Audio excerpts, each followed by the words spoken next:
Olá pessoal, vamos começar mais uma aula de Química Farmacêutica e o tema de hoje é justamente sobre o coronavírus, que agora em 2020 é o tema mais comentado em todo o mundo. Bem, então nessa aula nós iremos abordar quais são as interfaces da química farmacêutica em relação a esse grande problema de saúde pública. Nós iremos mostrar um pouco das áreas relacionadas à química farmacêutica que de alguma forma estão envolvidas direto ou indiretamente na pesquisa, principalmente de novos medicamentos e de tratamentos para o coronavírus. Vamos começar inicialmente vendo um vídeo falando um pouco da pandemia, um pouco da doença, e posteriormente nós vamos discutir alguns artigos que foram recentemente publicados, abordando essa questão na busca de drogas, de substâncias ativas para o tratamento dessa doença.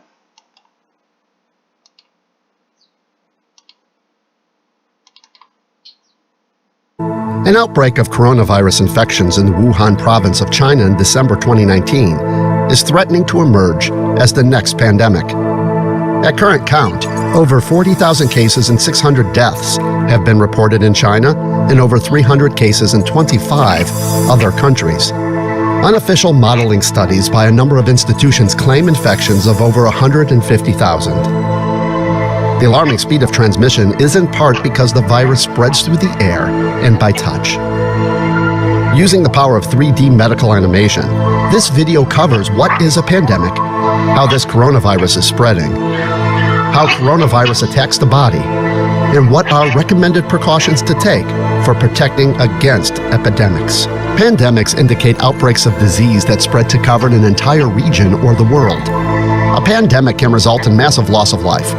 In the last 100 years, there have been 4 global pandemics, the worst with the 1918 influenza pandemic, resulting in an estimated 50 to 100 million deaths.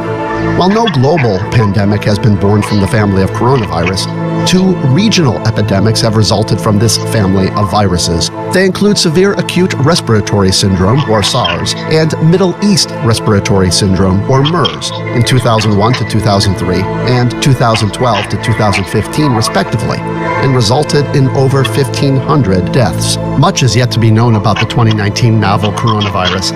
An early study of 99 infected showed a high mortality of 11%, similar to SARS, and ICU admission rates of 23%.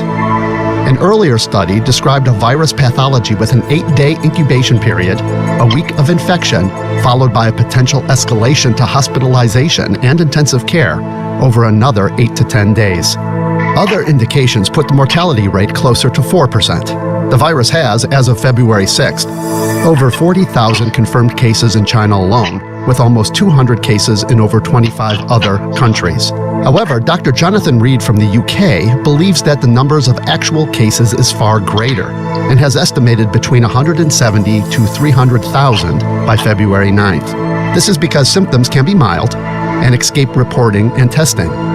What's more, in stark contrast to SARS, some patients may be infectious in their incubation period before the onset of any symptoms. Mechanism of action of coronavirus. The 2019 novel coronavirus is a newly discovered strain from the coronavirus family that causes respiratory disease. Humans have long been infected by coronavirus, as it is one of those responsible for the common cold. It is a contagious viral infection spread through inhalation or ingestion of viral droplets. As a result, coughing and sneezing and touching infected surfaces are primary sources of infection. The structure of coronavirus has multiple parts. Inside the virus lies the genetic encoding that allows the virus to hijack human cells and turn them into virus factories. A protein encapsulates the genetic material known as the viral envelope. On the surface of the viron are S and HE proteins. The structure of the 2019 novel coronavirus is a mutation. For more information on this, see the link below. The large S glycoproteins are used by the virus to gain entry to human cells. They most likely attach to angiotensin-converting enzyme 2 receptors on the cell membrane, allowing the virus entry. The exact mechanism for this is not known. Most likely, as shown here, the human cell ingests the virus in a process known as endocytosis. Once inside the cytoplasm, the endosome opens to reveal the virus's genetic material, a single-stranded RNA. The virus hijacks the cell's machinery to replicate the RNA in N proteins and uses the endoplasmic reticulum to form its M protein outer layer and the all-important S protein. After replication, the virus is carried by the Golgi bodies out of the cell in a process known as exocytosis, so that it can infect other cells. Meanwhile, the stress of viral production on the endoplasmic reticulum eventually leads to apoptosis, or cell death. It should be noted that the mechanism of action for 2019 novel coronavirus is unknown.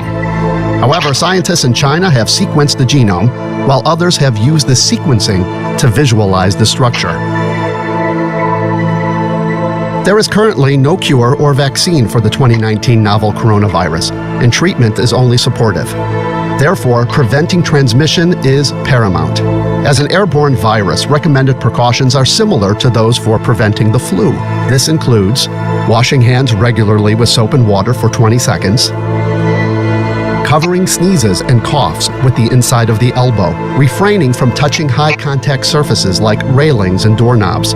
If you use tissues, throw them away immediately. Avoid close contact with people who are sick.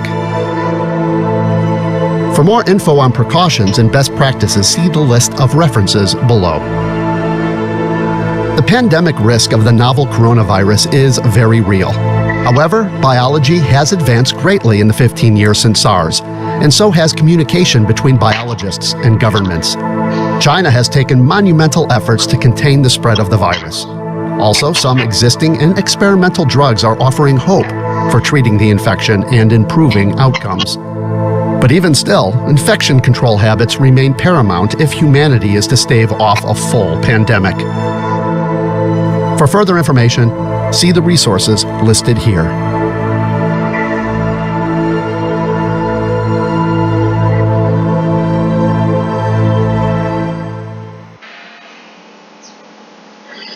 Bem, pessoal, nesse vídeo, né, ele traz um panorama, aí um resumo da doença, né? Então, como toda doença nova, é tudo muito desconhecido, né? A gente ainda precisa identificar melhor esse patógeno. Precisamos tentar buscar alvos moleculares para o desenvolvimento de fármacos que possam ser eficazes nessa doença, além do desenvolvimento de vacinas. E a gente sabe que isso não é um processo rápido, né? E dado a velocidade com que essa doença, né, vem se espalhando pelo mundo, isso traz uma angústia, né, para a população, para a comunidade científica. Então existe uma corrida, né, muito grande entre os pesquisadores na tentativa de se conhecer, se identificar esse patógeno e procurar alvos moleculares, né, desenvolver substâncias, moléculas que sejam eficazes. Então, né, eu estou fazendo essa aula baseado, né, no dia 24 de março de 2020. Obviamente que daqui a alguns meses, né, muita informação nova vai vir à tona, vai ser publicada, mas essa aula é baseada no que a gente tem até o momento publicado e discutido na literatura, né? Então a gente tem aí alguns caminhos, nós temos algumas esperanças, né, mas a gente ainda precisa estudar muito melhor essa doença, né? Como sempre, uma doença nova quando surge, né, ela vem às vezes de maneira assustadora e existe uma necessidade, né, da comunidade científica buscar, né, assim como o HIV surgiu, até se identificar o agente patológico, se conhecer o vírus, estudar o vírus, escolher alvos moleculares, tentar testar substâncias, e hoje a gente tem essa doença, né, bastante controlada. E eu imagino que o coronavírus também é o mesmo processo, só que essa pandemia está sendo muito mais veloz. Então isso está exigindo, né, um esforço surreal da comunidade científica, porque as consequências estão sendo devastadoras. Eu acho que até o momento ela só não chegou no nível da gripe espanhola, né, que dizimou boa parte da população europeia na época. Então, é mais urgente ainda, né, do que a demanda do HIV. Então a gente está vendo aí grandes esforços, né, que estão sendo realizados por toda a comunidade científica das mais diversas áreas do conhecimento científico na busca, né, de soluções ou de amenizar os problemas advindos desse vírus. Nós temos também, né, esse outro vídeo que fala um pouquinho mais da doença. The coronavirus, which causes COVID-19, originated in the city of Wuhan, China. COVID-19 is believed to be transmitted primarily through inhalation. Once infected, most people experience mild symptoms, including sore throat, headache, fever, a dry cough, shortness of breath, and fatigue. However, in a subset of patients, the virus attacks the lungs, causing a much more serious infection. Small air sacs in the lungs add oxygen to your blood cells. This oxygen is then transported to organs and tissues throughout the body. When the coronavirus attaches to a cell, it begins to replicate within the cell. The body's immune system attempts to destroy the virus, which results in an inflammatory response that causes fluid accumulation in the lungs. As the lungs fill with fluid, the body's available oxygen decreases, which can lead to organ injury and death. The risk of serious complications increases if a person is elderly or has associated medical conditions. Once infected, a person may show no symptoms but can still infect others. What began in Wuhan has now spread across the globe.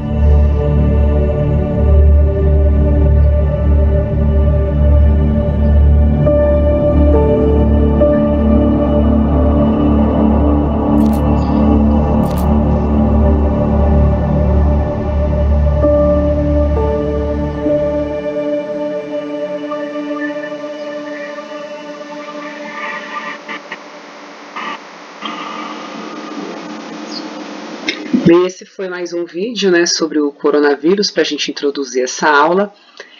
Vamos agora focar mesmo mais na interface da química farmacêutica, né? Então, sem dúvida, né, a química farmacêutica ela está muito envolvida com o design de fármacos, né, de drogas, de substâncias que podem ser úteis terapeuticamente. Então, com o surgimento dessa pandemia, como eu tinha comentado com vocês, existe uma corrida na busca de tratamentos, né, principalmente de fármacos que sejam eficazes.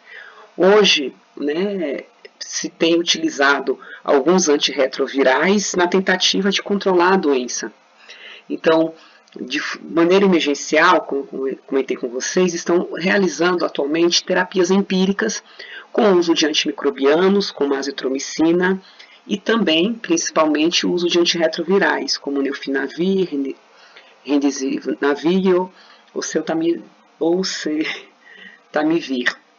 Então aqui a gente tem, né, duas moléculas, né, que são utilizadas hoje, né, como tratamento empírico, até se chegar, né, numa molécula que seja mais eficaz. Mas como eu comentei com vocês, quando vem uma pandemia dessa, a gente não tem tempo para esperar o resultado completo de um ensaio clínico amplo, né, com resultados sólidos. Então, se recorre realmente à terapia empírica, né? Então, é questão de vida ou morte, ou se tenta essas terapias, ou mais pessoas irão morrer, como a gente já está tendo uma alta taxa de mortalidade, principalmente na Itália. Tá? Então, por isso que existe uma corrida muito grande para conter essa doença. Bem, falando, né, um pouco do vírus, né, então no nosso caso o coronavírus, né, ele é um agente patógeno, então o alvo molecular dessa doença obviamente é o vírus. Então para a gente desenhar uma molécula, um fármaco que possa ser útil para essa terapia, é importante a gente conhecer bem, né, o vírus, conhecer o nosso inimigo, conhecer a sua estrutura, como ele se replica, todo o mecanismo de ação dele.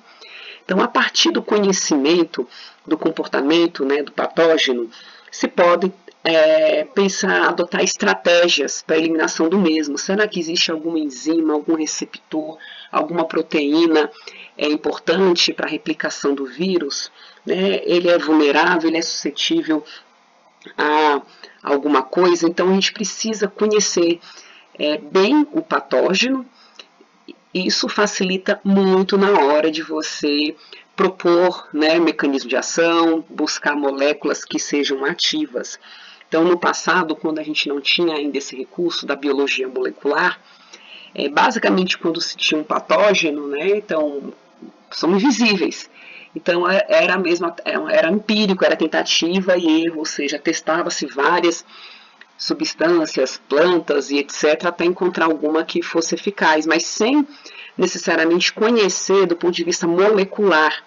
E hoje, graças à biologia molecular e celular, todos a genética, né, muitas áreas aí da ciência estão contribuindo para conhecer melhor esse vírus, né? A gente teve no Brasil o sequenciamento, né, desse vírus, o sequenciamento do genoma dele em aproximadamente 2 dias, né? Então existe uma corrida muito grande. Então por que foi importante esse sequenciamento? Então a partir do sequenciamento dessa espécie, desse indivíduo, é possível conhecer melhor, né, a sua rota de síntese, conhecer melhor o inimigo, né, se a gente pode assim tratar, e verificar se existe alguma porção, alguma enzima, algum receptor, alguma proteína que a gente pode utilizar como alvo, né?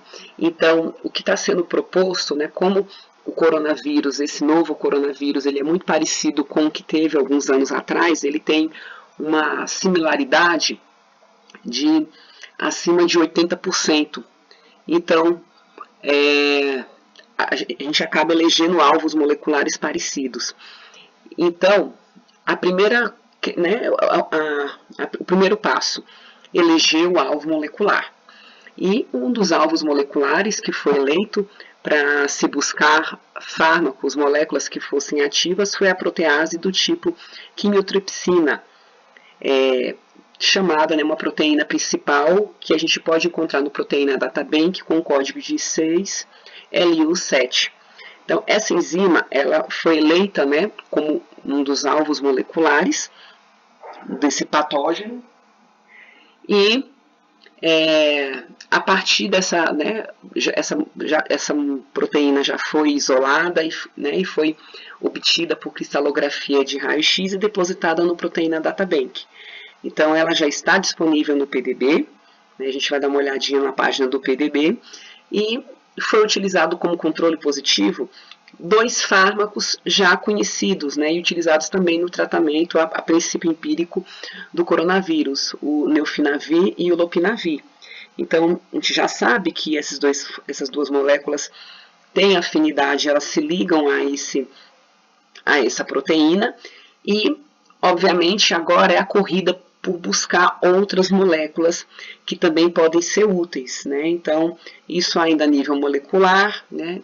Então, no caso, testes, né, de modelagem molecular, testes ainda em sílico, né, testes que são feitos através de programas, justamente para triar moléculas que sejam, que tenham um grande potencial para essa enzima, para essa proteína. Então, aqui na página do Proteína Databank, a gente encontra aqui, né, a estrutura dessa proteína, toda a descrição, né, quem foi que obteve, né, aqui a técnica por difração de raio-x, a resolução. Então, aqui a gente tem os dados desse alvo molecular. Então, aqui tem a massa molecular dessa proteína, o número de átomos, o número de resíduos de aminoácidos, né, e ela possui 2 cadeias. Então, aqui no Proteína Databank é possível fazer o download dessa proteína para programas específicos que você pode realizar uma triagem virtual de moléculas que poderiam ser ativas, né? E é o primeiro trabalho que eu vou mostrar hoje nessa aula para vocês, alguns resultados preliminares. Bem, então algumas moléculas, né? Esse artigo, que eu vou estar na referências bibliográficas e também eu deixei disponível para vocês, ele é bem interessante para a nossa área. Então ele mostra, né, o DOC molecular de algumas moléculas, de algumas substâncias que são bastante comuns em plantas medicinais.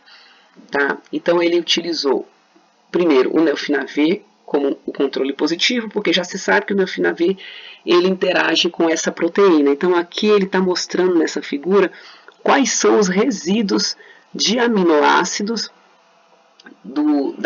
da proteína que o neofinavir vai fazer as interações. Então a gente tem aqui interação de Van der Waals, né, ligação de hidrogênio, né, e aí para cada uma dessas moléculas ele elencou as regras de Lipinski, né, que é uma regra dos 5, então, ou seja, moléculas que tenham maior probabilidade de ter características, né, farmacocinéticas adequadas, né, que consigam ser absorvidas. Então, como a gente revendo a regra de Lipinski, moléculas que tenham a massa molecular abaixo de 500, então a neofinavir ela acaba quebrando, violando essa regra, porque ela é um pouquinho acima, mas isso não impede que ela seja usada, tanto que é um fármaco que é usado. Log de P abaixo de 5, a gente tem aqui um log de P de 4,33, número de doadores de hidrogênio abaixo de 5, aqui a gente tem 4, e número de aceptores de hidrogênio abaixo de 10, ele tem 5. Então, o neofinavir, que foi utilizado como um fármaco para realizar o controle positivo para esse DOC molecular, atende algumas dessas regras, né, atende a 3 regras, exceto a primeira, que é em relação à massa molecular. Quando a gente vai para uma molécula que eles selecionaram para fazer o DOC, a luteolina, né, a glicosídeo, é até uma molécula que tem na planta que eu trabalho, depois eu quero fazer esse mesmo experimento com as substâncias que a gente tem na Lipialba, que é a espécie que eu já venho trabalhando há algum tempo.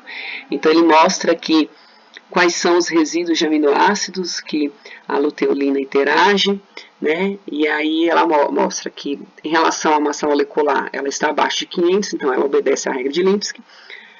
O log de P, né, abaixo de 5, só que ele tem 7 hidrogênios doadores, então aqui ele viola a regra de Lipinski, e tem 10 aceptores, então ele passa aqui também da regra de Lipinski.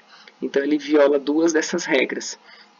E tem isso no artigo que vocês podem olhar com mais calma, mas eu quis destacar o camperol, que foi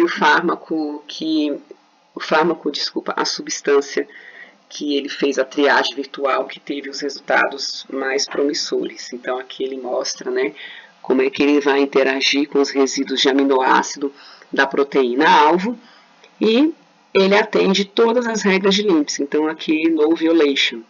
Então você tem aqui a massa molecular abaixo de 500, né, de 286,24, log de P abaixo de 5, né, o valor de 1,58, doadores de hidrogênio 4, né, então está abaixo de 5, e aceptor de hidrogênio abaixo de 10, ele tem 6. Então essa molécula, dentre as que eles realizaram, a triagem virtual foi a mais promissora. Eu vou mostrar mais alguns resultados desse trabalho. Então aqui está mostrando a proteína, que eles elegeram como proteína-alvo, e alguns ligantes, e as propriedades quando foi realizado o DOC. Então, quando faz esse DOC, você tem uma energia de ligação.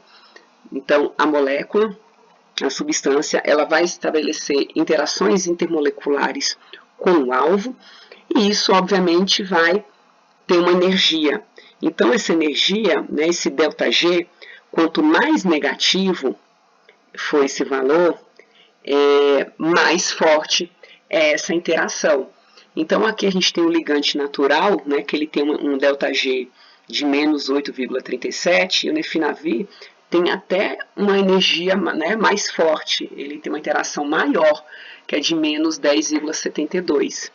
Seguido do lopinavir, né, que também já é um outro antirretroviral. Esses dois foram utilizados como controle positivo, e aí quem vem logo depois, que é uma molécula de produto natural, o camperol, com menos 8,58, seguido da quercetina, luteolina, dimetoxicurcumina, narigenina, pigenina, catequina, curcumina, e assim sucessivamente. A gente tem aqui uma ordem decrescente, né, de afinidade, tá? Então aqui essa tabela a gente percebe essa triagem como foi feita. E são substâncias, gente, presentes em alguns alimentos, né? A lisina presente no alho, o gingerol e geral presentes no gengibre, a curcumina e a dimetoxicurcumina presentes no açafrão, né? Então ele quis fazer essa relação. A quercetina é um flavonoide presente em muitas plantas, em muitas espécies, tá? E aqui ele mostra a constante de inibição, né, em micromol e nanomol. Então, quanto menor esse valor, né, mais forte, digamos assim, maior é a interação. Então, a gente viu que o ligante natural, né, native ligante, você tem aí de 736,89 micromol, e o nefinavi, né, o mais potente, tá, de 13,91. Então, significa que eu preciso de uma dose mais baixa para obter a inibição. Então, ele vai ser um fármaco, realmente vai ser uma substância bastante promissora em relação a esse alvo molecular, né? Aí a gente vem também aqui com valores promissores, né? O camperferol também com valores bem interessantes. Então, ela fez essa relação tanto de energia quanto concentração inibitória. E aqui a gente mostra, né, numa escadinha aqui, né, o ligante, o primeiro ligante natural, né, o native ligante, aqui o neofinavi e o lopinavir, que foram os controles positivos para esse doping, e o camperferol, que foi das moléculas testadas, a que teve maior afinidade. E aí a gente vai descendo em ordem decrescente, quercetina, luteolina. Então aqui a gente consegue visualizar também o resultado desse trabalho. Essa outra figura, ela mostra o docking, né? Ela mostra aqui a foto dessas moléculas que foram testadas no sítio ativo da proteína, né? Então a gente consegue visualizar aqui como é essa interação. Bem, então nós vimos, né, um pouco dessa aplicação do docking molecular. Maiores detalhes vocês vão encontrar no artigo que está aí nas referências, né? E é importante a gente falar aqui também de alguns dados epidemiológicos preliminares, né? Já que é tudo muito recente, claro que isso pode mudar, né, esses dados. Então, na China, né, a proporção de mortes entre homens e mulheres é de aproximadamente 3,25 homens para uma mulher. E a idade média dos pacientes que morreram, né, foi de 75 anos. Então, a gente, né, já sabe que é um risco maior para idosos, né, e para indivíduos do sexo masculino. Então, o tempo médio, né, isso tudo na China, né, esses dados, obviamente que os países, pode ser que a gente tenha resultados um pouco diferentes desse perfil epidemiológico. Então, o tempo médio desde o primeiro sintoma até a morte foi em torno de 14 dias, né, e até os primeiros sintomas, né, e até a morte, mais ou menos, né, de 11 dias para maiores de 70 anos. E um pouco menor, né, para os menores de 70 anos, em torno de 20 dias. Então, a gente vê que realmente a população idosa é a que está mais suscetível.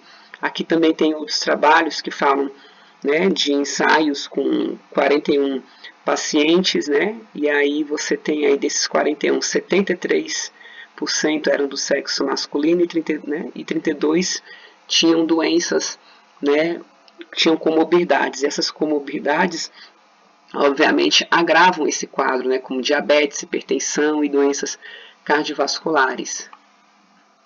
Bem, e aqui a gente tem algumas descobertas, né? Esses autores descobriram que a enzima conversora de angiotensina 2, a ECA2, é o receptor para o vírus, né? Então o vírus ele precisa dessa enzima para poder entrar na célula, né?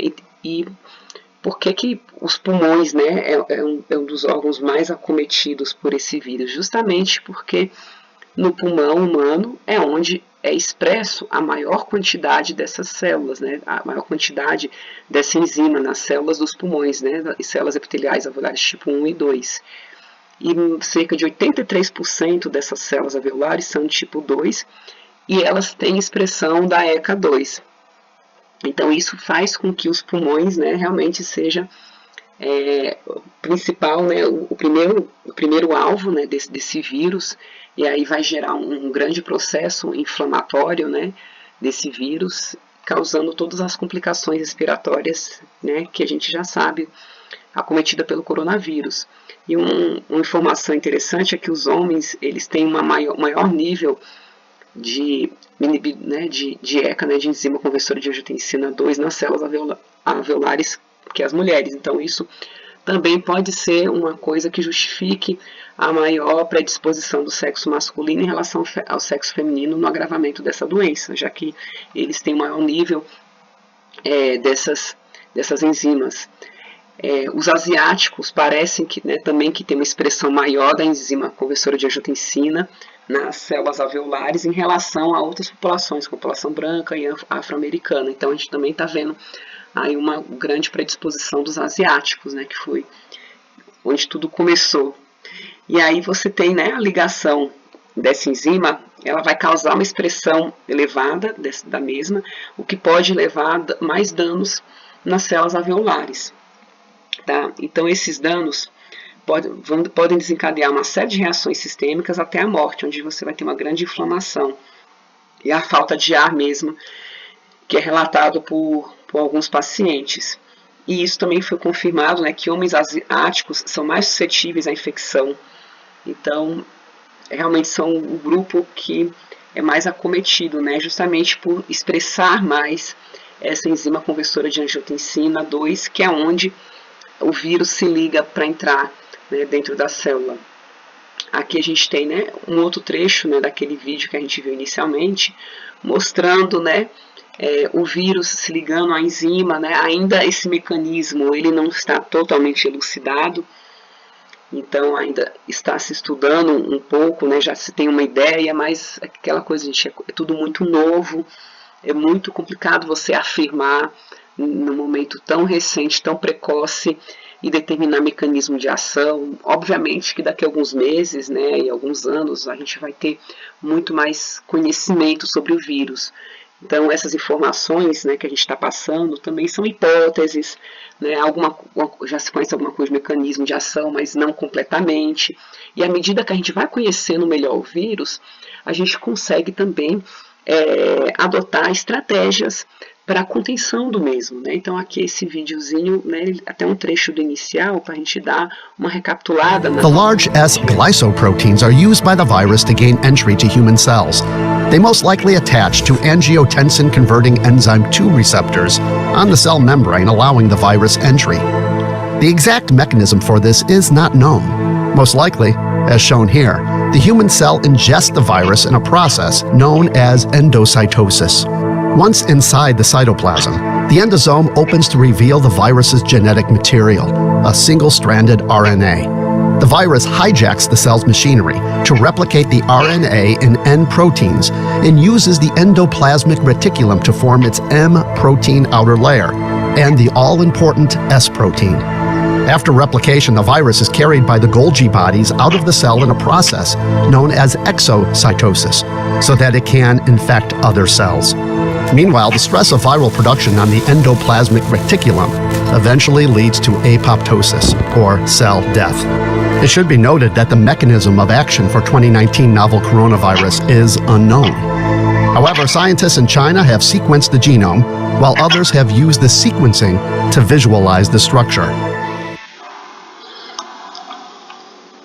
Bem, e aí, partindo para os fármacos, né? Então, nós falamos um pouquinho da abordagem do alvo molecular, né? Que é a abordagem fisiopatológica, né? Então, é conhecer o alvo, conhecer o inimigo, digamos assim. Mas também estamos na corrida por buscar, né, fármacos, por buscar um tratamento, a princípio empírico, até que a gente consiga ter maiores informações sobre os fármacos que sejam seguros e eficazes. E isso não é uma resposta rápida, né? E dada a urgência que a gente tem para o coronavírus. Então, realmente é muito complexo essa questão. E aí, alguns estudos, né, alguns ensaios clínicos com a hidroxicloroquina, né, que também foi realizado na França, a princípio se baseou no resultado de um ensaio in vitro, né, de uma equipe chinesa que realizou um ensaio in vitro. Então, como eu falei com vocês, a gente testa, né, faz os ensaios in vitro e depois segue as próximas etapas, né, para realizar esses ensaios em humanos. Só que a gente não tem tempo, né, o vírus está matando muita gente e é muito complexa essa questão. Então, esses ensaios in vitro, que foi publicado também, tudo 2020, gente, é tudo muito recente, mostrou, né, que a hidroxicloroquina, ela é mais eficiente, né, em relação à própria cloroquina. Então, a gente vê aqui o IC50 da hidroxicloroquina muito mais baixo, 0,72%, enquanto que a cloroquina 5,47%. Então, a gente vê aqui que a hidroxicloroquina tem se mostrado muito mais potente. Então, baseado, né, nesse estudo, e como a cloroquina e a hidroxicloroquina são fármacos que já são utilizados para outras doenças, como o tratamento da malária, por exemplo, já se tem um pouco, né, uma ideia do perfil de segurança. Claro que não é um fármaco tão seguro, é um fármaco que tem muitos efeitos colaterais, né?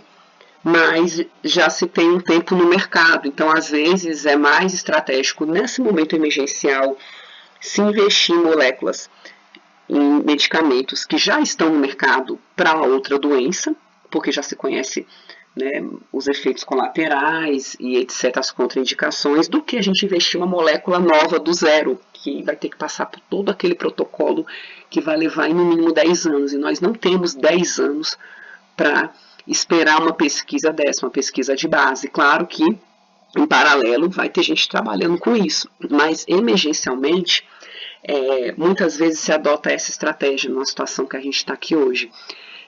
Buscar fármacos que já estão sendo utilizados para outras terapias, então eles começaram com terapia empírica com antirretrovirais.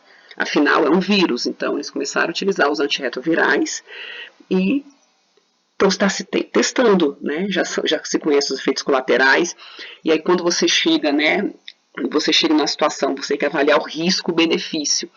Então, como o risco é muito alto, né, para essa doença, ela é relativamente letal e rápida, se está utilizando esses medicamentos, né, essa terapia empírica, até que a gente conheça um pouco mais e estabeleça protocolos mais seguros, né, e mais eficazes.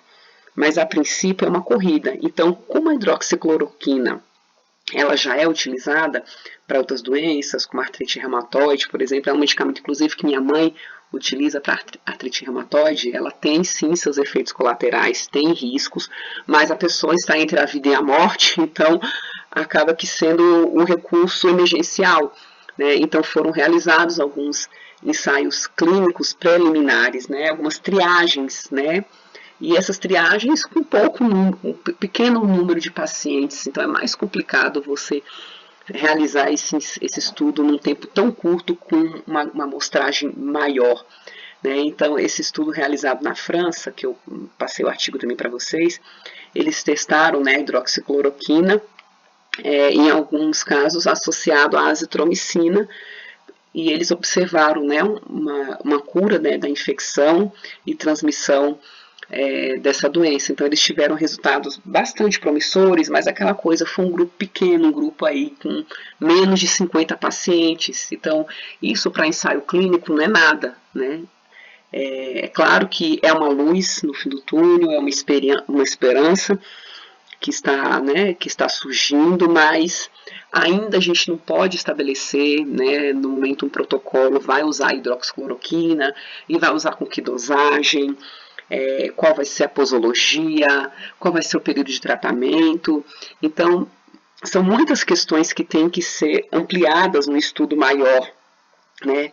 Então, é bastante complicado. Então, os autores, né, isso já foi publicado, assim, a comunidade científica, pelo fato da urgência, né, então, está se publicando muito rápido qualquer coisa relacionada a coronavírus, né, dado a emergência que a gente está no momento. E, obviamente, os autores, eles admitem, né, que existem limitações, né, que houve um pequeno número de amostras, no caso, né, de pacientes que participaram e que precisa, né, de estudos mais prolongados para poder observar, saber se realmente a hidroxicloroquina pode ser utilizada no protocolo do tratamento do coronavírus, né, mas, enfim, esses autores acharam importante compartilhar isso com a comunidade científica, né, para ver se esse estudo possa ser um pouco ampliado. O problema é que quando essas informações são digamos assim, divulgadas fora do meio acadêmico, isso traz um sério problema, né? E aí, né, com menos de, sei lá, um dia, 2 dias, 24 horas, que saiu que foi publicado esse artigo, que esses resultados foram divulgados, por exemplo, pelo presidente Donald Trump dos Estados Unidos, houve uma corrida para a compra da hidroxicloroquina nas farmácias, né? E isso trouxe um grande problema aqui no Brasil, porque no Brasil, apesar da hidroxicloroquina, ela, né, ser taxa vermelha, necessitar da prescrição médica para compra, ela não tem retenção de receita, não tinha na época, agora a Anvisa teve que tomar uma providência. Então, apesar disso, muita gente foi correndo para as farmácias comprar hidroxicloroquina, no desespero, né, que isso acontece, né, no momento que a gente está vivendo hoje. E aí que a hidroxicloroquina começou a desaparecer das farmácias. Então, isso prejudicou muito os pacientes que fazem uso desse medicamento, né, para artrite reumatoide, lúpus, os tratamentos que ele hoje já é bem estabelecido, né. Então, isso foi um caos, né, trouxe esse grande problema da falta de hidroxicloroquina para realmente os pacientes que necessitam desse tratamento. Minha mãe, por exemplo, ela utiliza a hidroxicloroquina, por coincidência, né, os comprimidos dela estavam terminando, e quando eu fui comprar, eu também tive essa mesma dificuldade, né, fui manipular, na farmácia de manipulação, e aí a matéria-prima, o insumo subiu, né, triplicou o preço. Né, é incrível, né? Como ele vem da China, até questionei na farmácia, nossa, mas o preço agora está 3 vezes maior, e eles alegaram, né? Porque como o insumo veio da China, e provavelmente eles estão usando muito lá, né, por conta do coronavírus, então aumentou o preço, né, questão do mercado, né? E aí a gente tem várias notícias, né, que vocês podem verificar nesses jornais, né, de paciente grave que sofre, né, que passou por várias farmácias procurando a hidroxicloroquina e não encontrou, pacientes que utilizam, né, esse medicamento como terapia. Então, nessas horas, né, a Anvisa tem que entrar, né, então a Anvisa entrou aí com a portaria justamente solicitando a retenção de receita, né, porque isso gerou esse desabastecimento do medicamento, e isso traz prejuízo sim para quem faz o uso, né, desse medicamento. Então isso, né, e as decisões têm que ser muito rápidas, né? Então a gente está num momento que é uma dinâmica muito rápida, né? Todos os dias a gente tem notícias e informações, a gente é bombardeado de informações o tempo todo, e as agências, né, regulatórias têm que tomar decisões rápidas também, né? O governo tem que tomar decisão rápida para controlar essa situação, né? Ou para que a situação não piore cada vez mais. Então, aí a consequência, né, gente, dessa corrida aí pela busca da cura, né, e circulam, gente, infelizmente, áudios, né, nesses grupos de WhatsApp, falando da cloroquina, falando de outras substâncias que não tem nada a ver. Eu recebi um, assim, super absurdo, né, acho que mandamos a creolina, gente, pelo amor de Deus, mandamos a creolina para tratar o vírus. Então, nessas horas circula muita informação, assim, e é tão difícil você, tudo bem que creolina é uma coisa que quem tem um pouquinho de conhecimento vai ver que isso não tem o menor nexo, mas circula muita informação e a gente tem que estar sempre verificando a fonte, né, e muita coisa nova. Então a gente não está dizendo que a hidroxicloroquina não pode ser útil, mas ela precisa ser investigada, ela tem que passar, né, por esses protocolos até se estabelecer uma terapia, porque senão pode trazer inclusive intoxicação, né, porque ela também tem efeitos colaterais, né, que alguns são um pouco severos, a depender do paciente.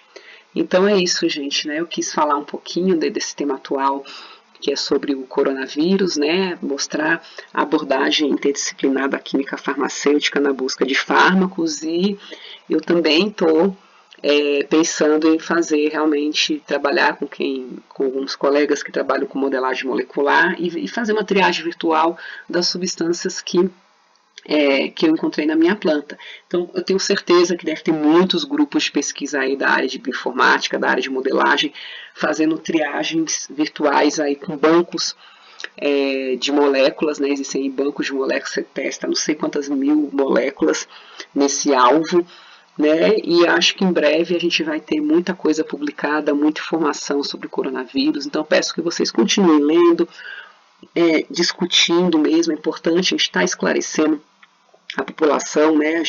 Nós como farmacêuticos temos, né, um dever aí com a sociedade de esclarecimento, né? Vocês como estudantes de farmácia, de estar inteirados, de estar orientando, né? E não deixar que aconteça esse tipo de coisa, né? Da população ficar desesperada e começar a comprar um medicamento que ainda não está provado eficácia e trazer todo esse transtorno que a gente está vendo nesse período, né? Então, aqui são alguns artigos que eu utilizei como base, né, os vídeos também, todos eles estarão disponíveis lá no Google Classroom, né, para os alunos que têm acesso à minha conta. Então, gente, até a próxima aula. Muito obrigada.